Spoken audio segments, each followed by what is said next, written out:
और आज हम एक बहुत ही ज़्यादा इंपॉर्टेंट वीडियो करेंगे। आज हम क्या करेंगे, सैम्पल पेपर जो ऑफिशियली सीबीएसई ने रिलीज़ किया है जिस फॉर्मेट में, उसी फॉर्मेट का हम सैम्पल पेपर सॉल्व करेंगे क्लास 10th की सोशल साइंस का। पूरे इसमें 60 क्वेश्चन होंगे जो सीबीएसई ने बोला है और उसमें से आपको 50 अटैम्प्ट करने होंगे। 0.8 मार्क्स का एक क्वेश्चन होता है, ठीक है। तो पहले चलिए, और हाँ, ऐसे ही हर सब्जेक्ट के आएंगे, जैसे अभी एसएसटी का है, फिर साइंस का आएगा, मैथ्स का आएगा, इंग्लिश और हिंदी, ठीक है। सारे सब्जेक्ट्स के आएंगे ऐसे ही, इसलिए आप लोग चैनल को सब्सक्राइब कर लेना, नोटिफिकेशन बेल ऑन कर लेना। और अगर पूरी वीडियो में आपको कहीं पर भी कोई प्रॉब्लम लगेगी तो कमेंट करके बताना जरूर। तो इस बार आपको टर्म 1 के पेपर करने के लिए 90 मिनट्स का टाइम मिलेगा, मतलब 1.5 घंटा मिलेगा। सेक्शंस क्या है पढ़ लेते हैं। 4 सेक्शन है क्वेश्चन पेपर में, और सेक्शन ए में से 20 करना है। ये बात ध्यान रखना है, यहाँ पे गेम चेंज हो सकता है बहुत ज़्यादा। यहाँ पे ना, जैसे 4 क्वेश्चन नहीं आए आप, तो मतलब जो 4 नहीं आए उनके जगह पे और 4 कर सकते हैं, ऐसे 20 क्वेश्चन पूरे कर सकते हो अपने। और सेक्शन बी में और सेक्शन सी में 12 क्वेश्चन है, 2 केस बेस होंगे, 5-5 होंगे, मतलब 6-6 होंगे दोनों में, और दोनों में 5-5 क्वेश्चन करने होंगे, यानी 10 क्वेश्चन करने हैं। और सेक्शन डी में मैप बेस्ड है, यहाँ पे भी मैप के क्वेश्चन होंगे 2 क्वेश्चन, तो ये भी हमें पूरा करना है। और सारे क्वेश्चन सेम मार्क्स के 0.1, और no negative marking. Very important point, negative marking नहीं है, इसलिए कोई भी क्वेश्चन छोड़ना नहीं है, सारे क्वेश्चन करके आने, भली तुक्का लगा देंगे अगर नहीं आएगा तो, ठीक है। तो सेक्शन ए है, attempt any 20 out of 24 question, यानी 24 में से कोई भी 20 क्वेश्चन करने हैं। मैं यहाँ पे आपको सारे क्वेश्चन बताऊंगा, क्योंकि ये तो वीडियो है ना आप। और हाँ, इसको एक टेस्ट की तरह लेना, देखना आपको कितने क्वेश्चन आ रहे हैं। टोटल इसमें दिए हुए 60 क्वेश्चन में कितने क्वेश्चन आपको आ रहे हैं, फिर अपने मार्क्स कैलकुलेट करना और कमेंट्स में बताना जरूर। तो चलिए, पहला क्वेश्चन है, who among the following was the founder of young Europe underground secret society in Pearl. तो इनमें से कौन, इन 4 ऑप्शंस जो है, Giuseppe Garibaldi, Giuseppe Mazzini, Count Cavour, Otto von Bismarck, इन चारों में से कौन था जिसने यंग यूरोप नाम की सीक्रेट सोसाइटी फॉर्म करी थी? तो इसका करेक्ट आंसर हो जाएगा ऑप्शन नंबर बी, गिउसेप मैज़ीनी, ठीक है। ये यहाँ पर रॉन्ग हो गया, ऑप्शन बी है, ठीक है। उसके बाद सेकंड क्वेश्चन में आते हैं। आई होप ये आप लोगों को आया होगा, तो बहुत ईजी है। और ये देखो, पेज नंबर भी दिया, पेज नंबर 20 है, यानी आपकी एनसीईआरटी टेक्स्ट बुक में पेज नंबर 20 पे आपको एक क्वेश्चन मिलेगा। सेकंड क्वेश्चन है, which of the following was the result of act of union 1707। पहले तो यहाँ पे एक क्वेश्चन ये बन जाता है कि एक्ट ऑफ यूनियन कौन से ईयर में इंप्लीमेंट हुआ था, तो 1707 एक एमसीक्यू यहाँ पे से मिल गया। अब जो मेन क्वेश्चन है उसका आंसर ढूंढते हैं। Which of the following was the result of act of union 1707? Option A unification of Germany, option 2 unification of kingdom of Great Britain, option C unification of Italy, या option D unification of Vietnam. तो ये कह रहा है act of union जो 1707 या 1707 में हुआ था, उसमें क्या रिजल्ट निकला था। तो पहले तो एलिमिनेट कीजिए, मतलब जो एलिमिनेट करना मतलब, पहले जैसे 4 ऑप्शन है, हमें कंफ्यूजन हो रहा है, तो जो ऑप्शन हमें लग रहा है कि नहीं होगा उसको काट देना। तो वियतनाम पूरे चैप्टर में कहीं नहीं था, यानी डी ऑप्शन नहीं होने वाला है, ठीक है। अब यही ये 3 ऑप्शन, तो एक्ट ऑफ यूनियन ये हमें अच्छे से पता है, act of union great Britain का एक्ट था। ये बहुत ज़्यादा इजी क्वेश्चन है, आई होप आप लोगों को आया होगा। ग्रेट ब्रिटेन यूनाइट हो गया था जब, और वो मोनार्की फॉर्म को कमज़ोर कर दिया गया था और एक टाइप की डेमोक्रेसी आ गई थी, ठीक है। तो इसका करेक्ट आंसर हो जाएगा B, unification of the kingdom of Great Britain, और ये है पेज नंबर 22 आपकी एनसीईआरटी की टेक्स्ट बुक में। तो थर्ड क्वेश्चन जो हमसे कह रहा है, वो कह रहा है identify the correct statement with regards to Zollverein from the following options. तो इट वॉज अ कोलिशन, ये तो आंसर खुद ही दिख गया, तो इसको बस एक्सप्लेन कर देते हैं। Identify the correct statement with regard to Zollverein from the following option. It was a custom union at the initiative of Prussia.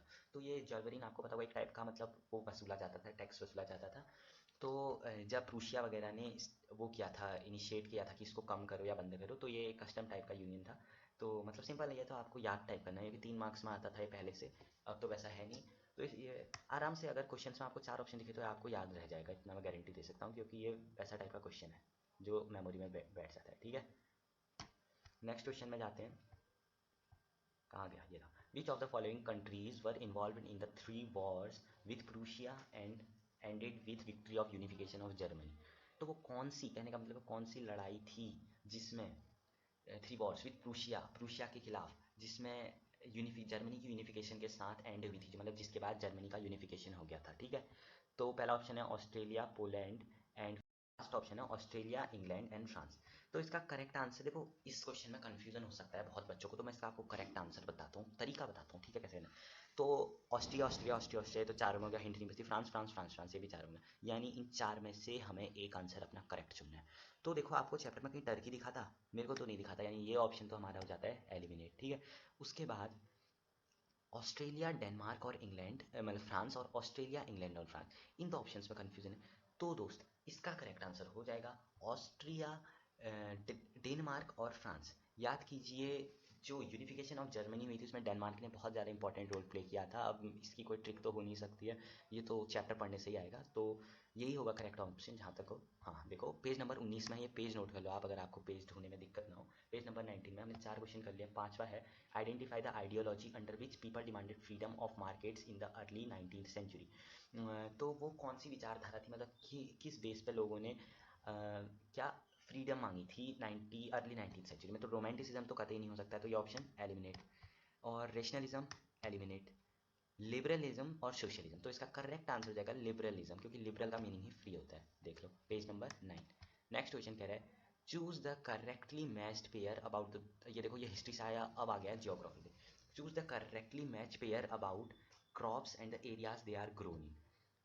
ओह, तो करेक्ट वाला करना है, ठीक है, हमें जो करेक्ट है वो करना है।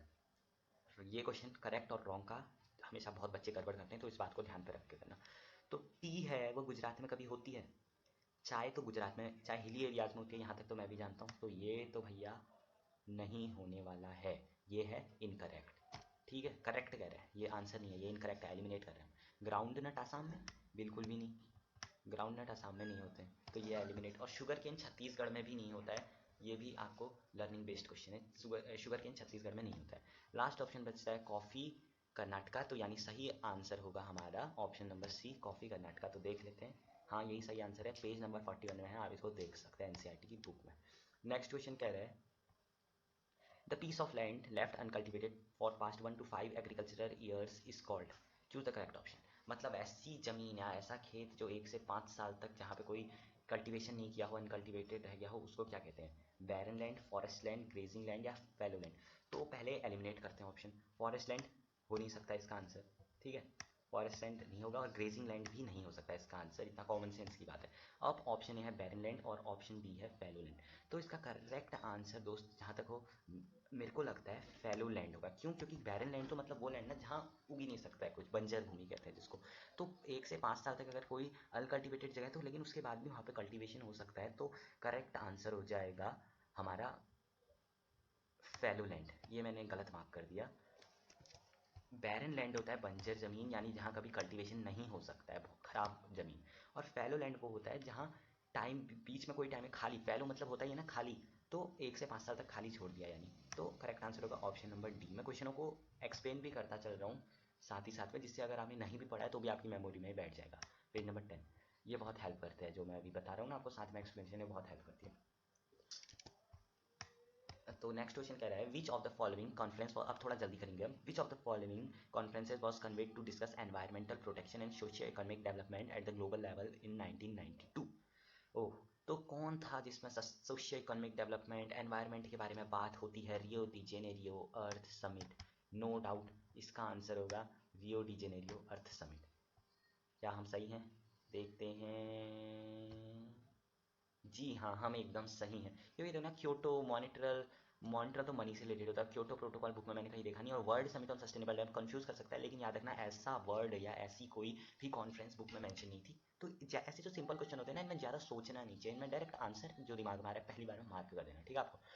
अगला क्वेश्चन है इंडिया हैज़ ओहो and under a variety of relief features which of the following feature ensure the perennial flow of some rivers provide facilities for tourism and ecological aspects। बहुत ही ज़्यादा इजी क्वेश्चन है। कह रहा है कि India में अलग अलग तरीके के रिलीफ फीचर्स होते हैं, जैसे लैंड, प्लेन, माउंटेन, आइलैंड्स। तो इनमें से कौन सा है जहाँ पे रिवर्स फ्लो करती हैं और टूरिज्म के लिए फेमस है? तो मेरे दोस्त रिवर्स माउंटेन में फ्लो करेंगी या प्लेट्यूज में फ्लो करेंगी? तो सिंपल आंसर है, ज़्यादा सोचना नहीं है, mountains is the correct answer, I hope yes.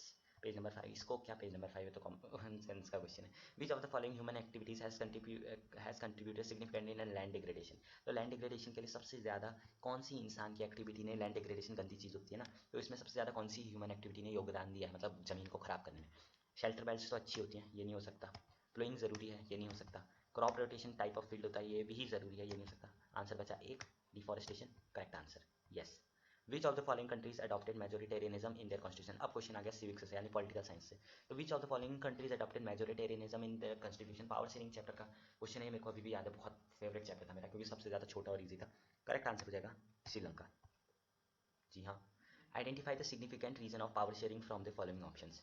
Reduce, मतलब क्वेश्चन क्या कह रहे हैं, पावर शेयरिंग क्यों जरूरी है इन 4 ऑप्शंस में से बताओ। पहला ऑप्शन है रेड्यूसेस सोशल इकोनॉमिक कॉन्फ्लिक्ट, दूसरा ऑप्शन है प्रोवाइड्स एथनिक कल्चरल डेवलपमेंट। तीसरा क्वेश्चन है allows people to enjoy specific rights. चौथा ऑप्शन है restrict supremacy of one party.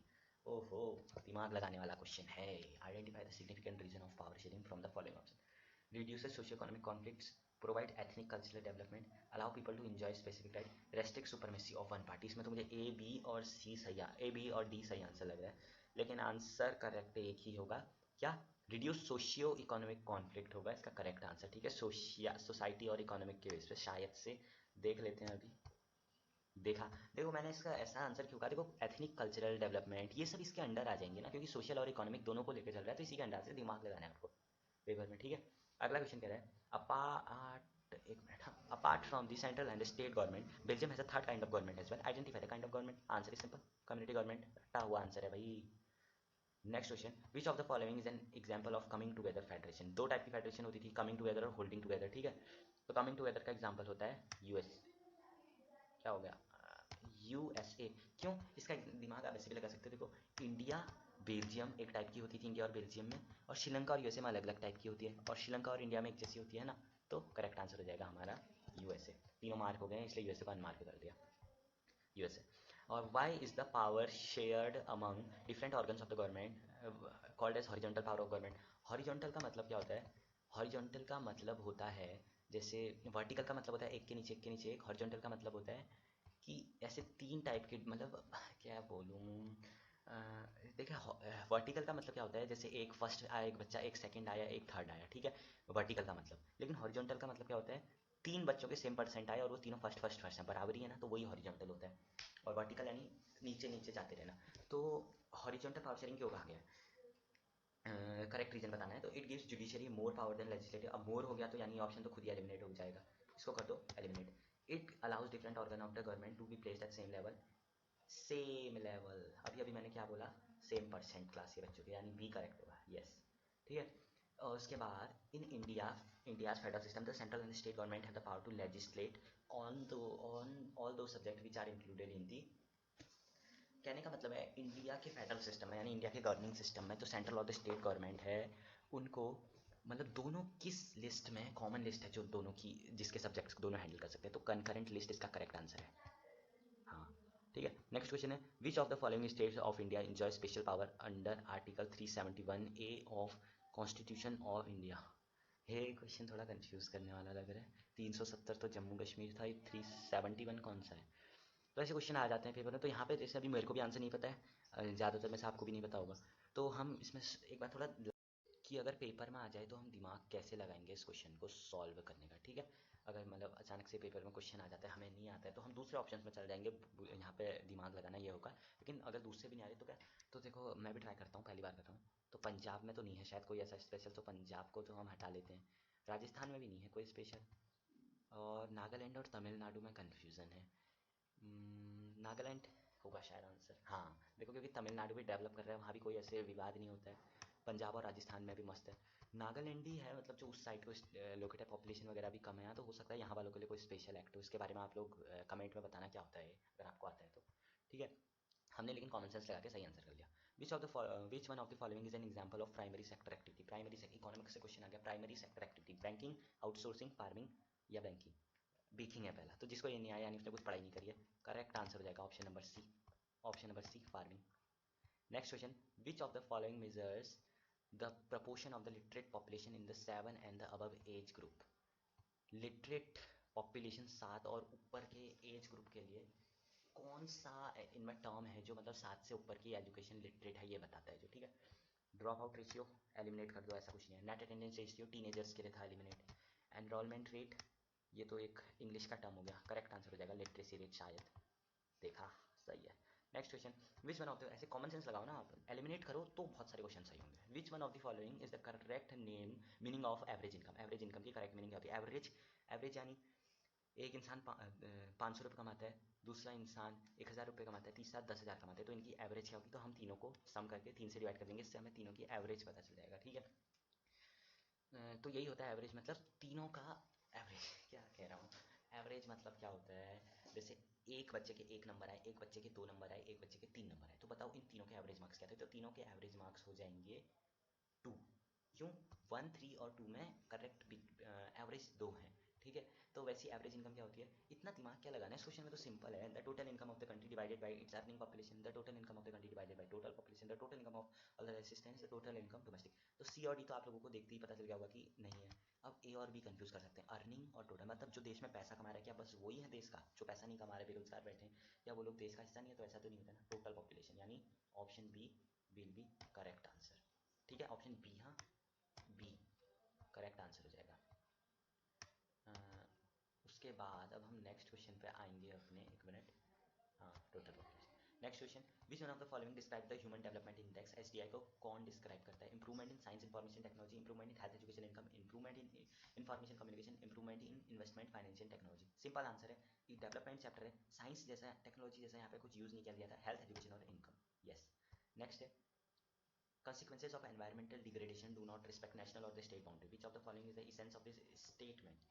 ओ हो, मतलब एनवायरमेंटल डिग्रेडेशन होगा तो ये किसी देश के लिए या किसी स्टेट के लिए नहीं होगा, ये पूरी दुनिया के लिए होगा। तो इसके बिहाफ में ये नीचे दिए गए ऑप्शंस में से क्या है, मतलब इससे रिलेटेड? तो इकोनॉमी तो होगी नहीं यहाँ पे, एलिमिनेट। नेशनल भी होगी नहीं, एलिमिनेट। ह्यूमन डेवलपमेंट भी नहीं होगी, करेक्ट आंसर। सस्टेनेबल डेवलपमेंट, जहाँ पे भी एनवायरमेंट आ गया सस्टेनेबिलिटी, करेक्ट आंसर। नेक्स्ट है, which of the following examples fall under an organise sector? Organise मतलब जहाँ सब कुछ अच्छे से हो। डेली वेज लेबर हो नहीं सकता, क्लीन स्टफ नहीं हो सकता, क्लीनिंग स्टाफ नहीं हो सकता, टेलर नहीं हो सकता, करेक्ट आंसर है हमारा बी इंजीनियर। इंजीनियर है ऑर्गेनाइज सेक्टर के अंदर। 23वें का भी ऐसे ही क्वेश्चन आएंगे, पता है आपके पेपर में, कोई ज़्यादा डिफिकल्ट नहीं आएंगे, दिमाग लगाने वाले आएंगे बस। नेक्स्ट क्वेश्चन क्या है, Mahatma Gandhi National Rural Employment Guarantee Act 2005 states a guarantee of minimum 100 days of employment per year. If government is unable to fulfil these 100 days of an employment the government would be. ये तो 8th में भी था, 9th में भी था, तो ये सिंपल है, कंपेंसेशन देगी भैया। अगर तुम पैसा नहीं दे, मतलब जॉब नहीं दे पाए, तो तुम उनको बेरोजगारी अलाउंस, क्या कहते हैं, अनएम्प्लॉयमेंट अलाउंस दोगे। ए सही। सेक्शन भी आ गया, हमने सेक्शन ही में आपको 24 में से 20 करने थे, हमने 24 के 24 कर लिए हैं, ठीक है। 1.5 घंटे का पेपर होता है, अभी भी बहुत टाइम बचा है। नेक्स्ट क्वेश्चन ओ तो क्या है, सेक्शन सेक्शन बी आ गया, तो क्या है, 22 में से 18 क्वेश्चन करने हैं। तो 25 क्वेश्चन क्या है, following is the personification of Germany commonly associated with the romantic era and revolution of 1848, identify its image from the, मतलब सिंपल क्या कह रहा है आपको, फोटो देख के पहचानना है किसका है। तो ये फोटो है, लाइट आलिया जैसा बुक में कुछ नहीं था, एलिमिनेट हो जा, अरे क्या हो गया, डिलीट। तो लाइट आलिया जैसा कुछ नहीं था, एलिमिनेट। फिलिप वीट जैसा कुछ नहीं था, एलिमिनेट। जर्मेनिया और मरियाना, तो करेक्ट आंसर हो जाएगा हमारा जर्मेनिया। क्यों? पहचान कैसे करी? जर्मेनिया के हाथ में तलवार थी, ठीक है। Following question is visually impaired, क्या not following is for visually impaired. Identify the, कुछ ऐसी है, identify the name of the Prussian king who was proclaim German emperor in the ceremony at Versailles. ये कौन सा क्वेश्चन है, ये तो मैंने पहली बार देखा। तो इसका करेक्ट आंसर देख लेते हैं, मुझे नहीं आता है। विलियम फर्स्ट, ठीक है, इसको आपको याद कर लेना है कि विलियम फर्स्ट पहला राजा था, कहाँ, जिसको जर्मन एम्परर बनाया गया था वर्सलिस की सेरेमनी में। नेक्स्ट क्वेश्चन कह रहा है, which of the following option is are correct about Balkan nationalism? Balkan जो जगह थी, पॉपुलर रिवोल्ट हुआ था, उसके बारे में इन दिए गए सेंटेंस में कौन सा सबसे पॉपुलर है, मतलब करेक्ट है? तो पहला ऑप्शन है, the Balkan region become part of the conflict because of the Ottoman empire. The region comprised of ethnic groups includes Greek, Serbs, Montenegro, etc. British and the ethnic nationalists struggle to establish their identity. Option A correct answer है, option B और सी कहीं से भी इसमें match नहीं करता है, ठीक है। अरे यार ये क्या हो गया नीचे कुछ और ही क्वेश्चन था, हमने कुछ और ही देख लिया। एक मिनट, हाँ सॉरी, मैंने कुछ और तरीके से क्वेश्चन सोच लिया, इसको आपको तो तमीज से बताना पड़ेगा थोड़ा। तो क्या कह रहा है, करेक्ट है बाल्कन नेशनलिज्म के बारे में दिए हुए ऑप्शन में से कौन सा ऑप्शन? तो पहला ऑप्शन है, the Balkan region became the part of the conflict because of the Ottoman empire. दूसरा है, the region comprised of ethnic groups includes Greek, Serb, Montenegro etcetera. British and the ethnic nationalist struggle to establish their identity. Very nice question, very very nice question. Become part of the conflict, तो first वाला तो इसका बेशक सही है, यानी B option, eliminate. और British और इसका सेकंड ऑप्शन है जो दोस्त, सेकंड ऑप्शन भी इसका सही है, ठीक है। इसका सेकंड ऑप्शन भी सही है, यानी हो जाएगा ऑप्शन नंबर ए 1 एंड 2। देखा। उसके बाद इस क्वेश्चन को एक बार आप स्क्रीनशॉट लेके ना थोड़ा रिवाइज वगैरह कर लेना, इसके बारे में आप खुद भी देख लेना, ये इंपॉर्टेंट क्वेश्चन लग रहा है। नेक्स्ट क्वेश्चन है, Why did weavers in Silesia revolt against the contractors in 1845? Identify में, हाँ ये तो बहुत है, सिलेशिया में जो रिवोल्ट हुआ था 1845 में, उसके खिलाफ वो रिवोल्ट क्यों हुआ था? Contractors did not pay their dues, contractors upon few on high post, contractors use government policies, contractors gave them loan on high interest. तो इसका करेक्ट आंसर है option number A, contracts did not pay their dues. ठीक है, और बाकी तो उससे तो उनको कुछ मतलब ही नहीं है ना, वो बेचारे तो वर्कर्स हैं, अपने पैसे से ही मतलब होगा, तो ए। थोड़ा जल्दी करेंगे। Identify the major aspect that helped in the formation of national state in Britain. In 1688, the monarch of Britain fought war with the English Parliament. The Parliament, through a bloodless revolution, seized power of the monarch. The British nation was formed as a result of war with Ireland and Wales. The formation of a nation state in Britain was the result of many revolts. तो बहुत ज़्यादा चारों point, पहले तो तीन चार point इसमें सही है, ठीक है। अब लेकिन एक है मेजर एस्पेक्ट जिसने नेशन स्टेट बनाने में मदद करी थी, उसमें सबसे मेन कौन था? तो इसका करेक्ट आंसर हो जाएगा मेरे दोस्त, आंसर नंबर बी। हाँ सही है। क्यों? मोनार्की थी ना मेन चीज, तो औरों से तो वो पावरफुल था, जीत ही जाता, और मेजर रूल नहीं थे। मोनार्की को हटाना था शांति के साथ, वरना हर जगह लड़ाई हुई, यहाँ इन्होंने शांति से हटाया, ये मेन रीजन था, ठीक है। नेक्स्ट क्वेश्चन है, identify the soil with help of the clues given below. मतलब सॉइल बताओ, ये क्लूज देख के जो यहाँ दिए हुए हैं। Develops in the areas with high temperature and high rainfall, ऐसी जगह जहाँ पे ज़्यादा टेम्परेचर और ज़्यादा रेनफॉल होती है वहाँ होता है, और ह्यूमस कंटेंट लो। तो ये सारी कैरेक्टरिस्टिक्स लेटराइट सॉइल की हैं, ये मैंने नोट्स भी शेयर करें जो उसमें भी मेंशन है सारी की सारी, तो आप वो भी देख सकते हो। तो इसका करेक्ट आंसर हो जाएगा laterite soil, and number D. हाँ, तो विच of the following categories of resources can be put up tidal energy? Tidal energy खत्म हो सकती है, यानी non renewable resources, renewable, non renewable, renewable resource.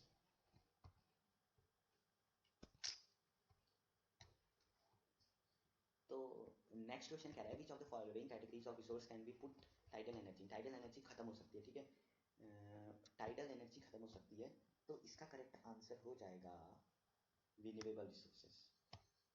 लेकिन रिन्यू भी तो हो सकती है ना, तो रिन्यूएबल रिसोर्सेज पेज 5 में लिख दिया है। अब उसके बाद नेक्स्ट क्वेश्चन है, consider the following statement on power sharing and select the answer using the codes given below. पहला, it is good for democracy, it creates harmony in different groups, it brings transparency in the governance, और it brings social political competition among parties। तो पहला point तो एकदम सही है कि democracy के लिए बढ़िया है, it creates harmony दूसरा पॉइंट भी बढ़िया है, तीसरा पॉइंट it brings transparency भी बढ़िया है। ऑप्शंस में 1 2 3 है, 4 नहीं है कहीं भी, यानी ऑप्शन ए बढ़िया है। हाँ, उसके बाद नेक्स्ट क्वेश्चन है, ये सब गलती से हो गया, ऑप्शन है, how does judiciary act as an umpire in a federal nation?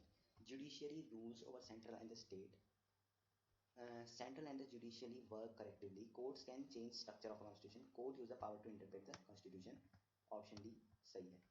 Next है, two statements are given, assertion and reason, ये क्वेश्चन में आप गड़बड़ करोगे बहुत ज़्यादा, इसलिए इस पर स्पेशल ध्यान देते हैं, असर्शन और रीजन। तो read the statement and choose the appropriate option.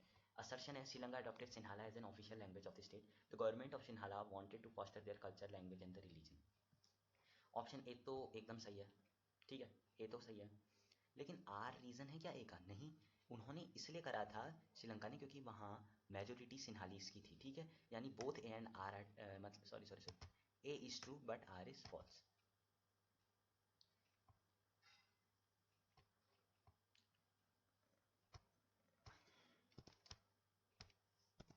Next question है क्वेश्चन नंबर 33। तो two statements are given, assertion reason है, तो ये बहुत इंपॉर्टेंट है। असर्शन कह रहा है Sri Lanka adopted Sinhali as an official language, एकदम सही, और रीजन कह रहा है the government of Sinhala wanted to foster their culture, language and religion, एकदम सही। तो both A and R true and R is the correct explanation of A. क्यों? क्योंकि रिलीजन उसको वो बढ़ेगा करके, तभी तो सिन्हाला मेजोरिटी में थी, इसलिए तो सिन्हाला को उन्होंने वो बनाया था ना अपनी नेशनल लैंग्वेज, मतलब ऑफिशियल लैंग्वेज। नेक्स्ट क्वेश्चन है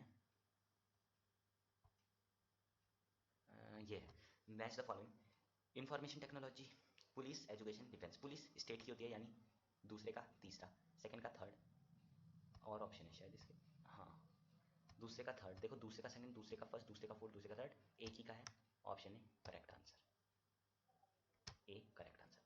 Next question. Anita is appearing in an examination conduction for recruitment of to central government. In how many languages mentioned in 8th schedule can she opt to take the exam? Select the appropriate language. 18, 21, 22, 25, ये question आपको याद होना चाहिए, इसकी कोई trick नहीं है, C correct answer है 22। Identify the administrative system of Indian government with the help of the information following information. Power share between central state, इतना इतना तो इसमें सोचना ही नहीं है। इंडिया डिसेंट्रलाइज सिस्टम है, फेडरल सिस्टम है लेकिन डिसेंट्रलाइजेशन भी हुआ है, इसलिए डिसेंट्रलाइज, ठीक है। लोकल भी है यहाँ, जहाँ लोकल नहीं होती है उसको फेडरल बोलते हैं, यहाँ लोकल भी है। 27वां क्वेश्चन है, which of the following options prove that India is a quasi federal state. Quasi federal state है, इनमें से कौन सा स्टेटमेंट प्रूव करता है? Equal equal equal subjects with the centre and the state, currency and the railways with the centre. Okay, तो इसमें fourth option तो एकदम करेक्ट है, फर्स्ट ऑप्शन भी एकदम करेक्ट है, और रेसिडुअरी सब्जेक्ट जो किसी के नहीं आते हैं वो भी एकदम करेक्ट है। तो यानी first second fourth option number B हो जाएगा इसका correct answer, not A, option number B हो जाएगा इसका करेक्ट आंसर। हाँ, नेक्स्ट क्वेश्चन है, identify the correct statement about the theory of federalism in India in the Indian Constitution. The Constitution declared India as a union of state. Sharing of power between the union government and state government is the basic to the structure of the India. It is easy to make changes in the power system, power sharing system. The parliament can on its own change their arrangement. ना तीसरा और चौथा तो एकदम गलत है, यानी पहला और दूसरा एकदम सही, यानी option 1 and 2। Next question assertion and reason है, two statements are given below, A और आर, ठीक है। असर्शन कह रहा है human development mentions much socio economic development has happened in a country, ठीक है। दूसरा है reason, comparison of national income of two countries explain human development index. Okay, तो both A and R true but R is not the correct explanation of ए, होगा इसका answer जहां तक हो। नहीं, इसका करेक्ट आंसर है A is true but R is false. क्यों? सही बात है, आर इज फॉल्स, क्योंकि ह्यूमन डेवलपमेंट इंडेक्स सिर्फ नेशनल इनकम जो क्या देखती है ना, तो आर तो वैसे ही फॉल्स हो गया, ए इज ट्रू क्योंकि ए एकदम सही है, सोशल इकोनॉमिक, ठीक है। नेक्स्ट क्वेश्चन है, match the following, fisherman, carpenter, transporter, courier. Fisherman primary, यानी बी का, या क्या कह रहा है, choose the correct option from the following. अरे यार क्या हो रहा है, अच्छा मेरे को लगा मैच द फॉलोइंग है, मतलब इनमें से एक चुनना है। Courier tertiary sector, fisherman secondary sector, carpenter primary sector, transporter secondary sector. तो इसमें करेक्ट ऑप्शन चुनना है हमें, तो करेक्ट ऑप्शन हमारा हो जाएगा कुरियर टर्सरी सेक्टर। हाँ, क्योंकि कुरियर तो तीसरे सेक्टर में आते हैं, मतलब प्राइमरी या सेकेंडरी जॉब तो नहीं है ना, प्रोडक्शन नहीं हो रहा है यहाँ, सर्विस प्रोवाइड हो रही है, कुरियर सर्विस प्रोवाइड करते हैं। नेक्स्ट क्वेश्चन है, read the information data information clearly and select the most appropriate answer. ये वो क्वेश्चन आ गए हैं फ्रेंड्स हमारे केस बेस्ड टाइप 22 32। तो ये क्या कह रहा है, Rita is an employee of a multinational company who gets transferred to different countries after every 3 years of service. She had been given an opportunity to choose any one of the following 3 countries mentioned in the table above as per the next job location. She calculates average income of all these countries as per the given data and chooses to be transferred to it. Identify the reason for which Rita has chosen country A. Most A का क्या है, देखो 9,500, 10, 10,500, 9,800, 10,000 और 10,200 सबकी same है। इनके देखो 500 500 500, यहाँ 5,000, 1,000, 15,000, 4,000, 25,000, इसमें सबसे अच्छी तरह से एवरेज इनकम इक्विपिटल, यानी option B correct answer. Vijay is undernourished as his weight is 45 kgs and his height is 1.78 metre. Find out his body mass index from the options given below. Body mass index का formula simple होता है, weight का square KG में upon height का square, नहीं height upon weight का square KG में, ठीक है। तो आप लोग कैलकुलेट कर लेना, मैं आंसर बता देता हूँ। ऑप्शन ए, अंडर नरिश्ड मतलब 17 kg से नीचे वेट वाला, ओवर वेट यानी 25 से ऊपर वाला, वेट नहीं बीएमआई ऊपर वाला। A woman works at a sweet shop in her village on a contract basis and gets meager salary after working the entire day. She does not get any holidays. Organized sector, organized sector, organized sector. Simple है। हाँ, next question है, according to 2017-18 data the, तो पहला question है, why did the ratio of employment is in primary sector high, select the most suitable. Oh, primary sector में सबसे ज़्यादा job क्यों है, क्योंकि यहाँ पे under employed efforts of labor are not implemented. Out of 3, why did the ratio of employment? Because यहाँ पे अंडर एम्प्लॉयमेंट होती है, मतलब एक काम को 2 2 3 3 लोग कर लेते हैं। हाँ, two statements about the given. तो 45 क्वेश्चन क्या कह रहा है, असर्शन रीजन है, तो crude oil reserves in the entire world are depleting, we need to find a sustainable substitute for it. और रीजन है oil and petrol price are increasing day by day. तो crude oil कम हो रहा है दुनिया से और हमें इसका सब्स्टिट्यूट निकालना है, ये है correct. Oil and petrol price बढ़ रहे हैं, ये भी करेक्ट, लेकिन आर है ना जो वो ए का रीजन नहीं है, तो ये हो जाएगा बी ऑप्शन एकदम से। उसके बाद है, a man is employed on a food processing work where he do lot, his wife and daughter also help in the work on farm, which type of employment is this example. तो ये है under employment, क्योंकि वो आदमी अकेला भी कर सकता है लेकिन फिर भी उसकी फैमिली हेल्प कर रही है। अंडर एम्प्लॉयमेंट, ज़रूरत से ज़्यादा लोग हैं। ठीक है, सेक्शन सी है, 12 में से 10 क्वेश्चन करने हैं, केस बेस्ड क्वेश्चन है, बहुत सिंपल। Why did Grimm brothers give the tales a relatable form without changing their folkloric character, choose the correct form option from the following. तो गाइस ये तो यहाँ से डायरेक्ट उठ के आते हैं, तो मैं ये वाले क्वेश्चंस आप लोगों को नहीं करवाऊंगा, ये आप लोग खुद कर सकते हैं। वैसे वीडियो लंबी हो रही है, बहुत ज़्यादा इजी क्वेश्चन होते हैं, आप लोग खुद देखना, आप लोग कर लोगे। ठीक है, तो वैसे भी जिसमें कन्फ्यूजन होता है असर्शन रीजन माना यहाँ भी घुसा दिया, वैसे तो आएगा नहीं यहाँ पे, तो आपको वो छोड़ देना है, बचे हुए 5 करने हैं। इसलिए मैं ये नहीं करवा रहा हूँ, क्योंकि ये आपकी प्रैक्टिस भी हो जाएगी ना। ये देख रहा हूँ मैं, धीरे धीरे दिखा लेता हूँ, आप स्क्रीनशॉट लेके खुद ट्राई करना है, वीडियो पॉज करके देखो। पहले ये है पैसेज, ये हैं पहले के 3 क्वेश्चन, पहले के 2 क्वेश्चन, ये है थर्ड क्वेश्चन, आंसर भी दिया है, ये है फोर्थ और फिफ्थ क्वेश्चन, ये है सिक्स्थ क्वेश्चन विद आंसर। और वैसे ही सेकंड पैरा है, यहाँ से भी पूरा यहीं से उठ के आते हैं, इसलिए मैं नहीं कर रहा हूँ, टाइम वेस्ट होगा ना, आप लोगों को पढ़ना भी होगा अपना और सब्जेक्ट्स। तो ये पूरा पैरा, ये हैं 2 क्वेश्चंस, ये हैं थर्ड एंड फोर्थ, ये हैं फिफ्थ और सिक्स्थ क्वेश्चन। ठीक है, लास्ट में आ जाते हैं सेक्शन डी में। इसमें हमें क्या करना है, मैप वाले क्वेश्चन है, हमें मैप करना है, attempt both the map question. तो पहला है on the political map of India is mark at the time identified from the following. तो ए है पंजाब में Bhakra Nangal, correct answer. 60 last question paper का, on the same map B is mark as a major tea cultivation identified from the state, B है यहाँ पे असम। हो गए हो जी, हो गए हो, पेपर पूरा हो गया। तो आप लोग कमेंट करके बताना कि आपका कितना स्कोर आया। अरे और है द क्वेश्चन 59-60, वो विजुअली इम्पेयर्ड के लिए है, वही क्वेश्चन है विजुअली इम्पेयर्ड के लिए, हमारे लिए नहीं है। मतलब क्वेश्चन तो क्वेश्चन होते हैं ना, हम कर सकते हैं। Which of the following dam is located in Uttarakhand, Uttarakhand में है टिहरी। और which of the following is a principal cereal crop, सबसे ज़्यादा ग्रो होती है जो rice all over the India. ठीक है, तो हमने पूरे 60 क्वेश्चंस कर लिए हैं। और आप लोग बताना आपके कितने मार्क्स हैं। मैंने सारे क्वेश्चंस को एक्सप्लेन भी किया वर्ड टू वर्ड, इसलिए आप लोग बताना आपके कितने मार्क्स हैं। वीडियो पसंद है प्लीज़ गाइज लाइक कीजिएगा, सपोर्ट कीजिए चैनल को, ज़्यादा से ज़्यादा कमेंट्स कीजिए, सब्सक्राइबर बढ़ाइए चैनल के, ज़्यादा से ज़्यादा दोस्तों के साथ शेयर कीजिए। और ऐसे अब बहुत ज़्यादा इंपॉर्टेंट वीडियो आप लोगों के लिए आती रहेंगी टाइम टू टाइम। तो यही था आप लोगों आज की वीडियो में। हमने आज हमारे चैनल की सबसे लंबी वीडियो है आज तक की हिस्ट्री में। तो प्लीज़ ज़्यादा से ज़्यादा सब्सक्राइब कीजिए, लाइक कीजिए, प्रॉब्लम है कहीं पे भी तो कमेंट कीजिए, कुछ समझ नहीं आया तो। मिलता हूँ आपसे अगली वीडियो में, तब तक के लिए गुड बाय।